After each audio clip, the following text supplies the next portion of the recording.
Coach. I am here tonight for Sunday 7 and 7. I'm going to go live on Instagram as well. So let me actually do that as well. Go live. So I'll start this over again.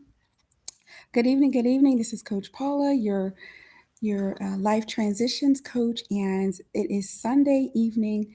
It is the first Sunday of the new year. And so I'm doing my live tonight, and I am doing my 7 minutes. And I want to share some different strategies this time with my live. And so for the month of January, I'm going to be focusing on my mom for the Sunday 7 to 7. And I'm focusing on my mom in the month of January because my birthday is in the month of January on the 16th, and my mom passed away on January the 16th on my birthday. And so for the month of January, I'm going to be sharing lessons from the loss of my mom.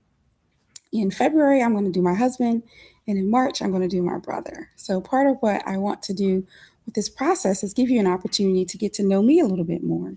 And why I do what I do as it relates to navigating grief, loss, and disappointment, but then also to share a little bit about the people in my life. And so I'm going to do that in 7 minutes. And I'm still going to honor that 7 minutes, but also just give you this opportunity to kind of get to know me a little bit more. So this is focusing on my mom. My mom, her name was Evangelist Geneva Kay. Tonight I'm going to do an introduction of her story, and then I'm going to do 3 weeks of some lessons from her. So that'll be the 14th, the 21st, and the 28th. We'll deal with that and those details a little bit later. So I want to tell her story. Okay, here we are in my 5 minutes left. So my mom was an only child. She was the only child of Thomas, Francis, and Eva Bagley. Excuse me, Eva McGuire. Excuse me. She was their only child, and my grandparents were teenagers when my mother was born. And so she was their only child, and my grandfather was the only grandparent that I knew. My other grandparents had all passed away before I was born.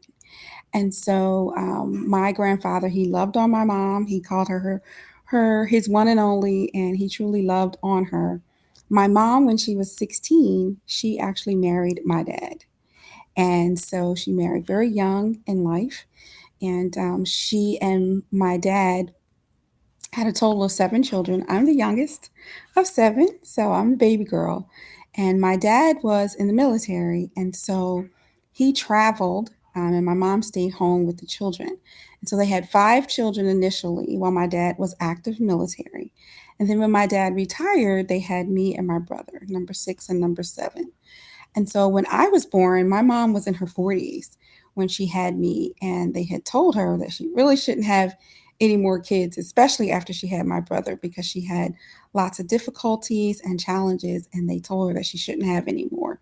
But my dad had prayed and asked God to give him a son and a daughter after he retired from the military. And sure enough, that's what God gave him in my brother and in me. And so my mom was part of what I want to share and what I want to emphasize 3 things regarding my mom. One, my mom always emphasized education to us. And I wasn't really sure quite why. I mean, because I knew my mom wasn't, like she didn't work outside of the home, especially as I was growing up. And then she did do little odd and end jobs um, as she, um, as we got older.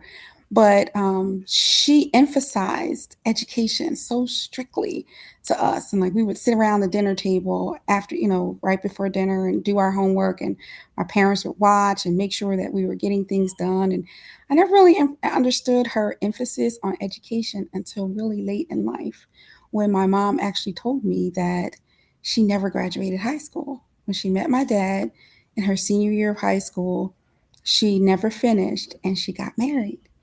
And it took her years to tell me that, because in some regards, she was maybe a little bit embarrassed. But in another regard, she wanted to go back and get her GED, but she didn't know how, and she didn't know, how she could do it and all. And so before she passed away, that was something she and I were working on together. And it helped me to understand her emphasis of education and making sure that we got our education because she never finished hers. And that's one of the key points I want to make as it relates to honoring people, understanding people. Like understanding her story helped me to understand her a little bit more. And too often we don't know why people emphasize things, why people may act the way they act, but there's always a backstory. And so if we take the opportunity to get to know a person, then we can understand their story. So then I understood why she stressed education so much for us. The other thing I want to emphasize about my mom and her life was that she lived a life of service and sacrifice. You know, my mom was a devout Christian. She loved the Lord with all of her heart, and she lived out loud as far as her relationship with the Lord. But she loved people, she loved God, and she loved his people. Going to church with her, we were always going to be the last one leaving the sanctuary because my mom was going to make sure that she hugged everybody. And if she wasn't sure she hugged you, she would hug you again to make sure that she showed love to everyone. Her life was a life poured out and of sacrifice to other people. And that's the second and third point that I want to make, that sacrifice and and service is important to a legacy. That wasn't like, I don't think she set out to say, this is what I want my legacy to be. But think about it as it relates to us. What is going to be said of you when you're no longer here?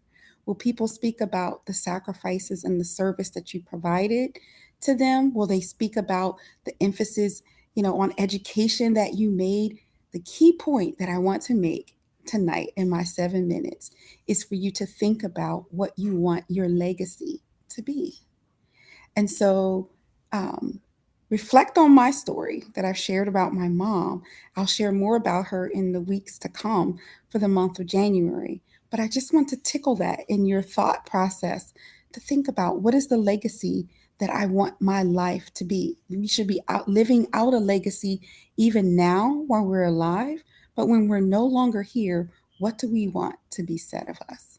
That's our thought for this week. My time is up for our Sunday 7 and 7, but think about that this week. Let's regroup on Wednesday and let's regroup on Friday. I hope that what I've shared tonight has shifted your energy and awakened your potential, because you are living your legacy even now. Take care. Have a great night.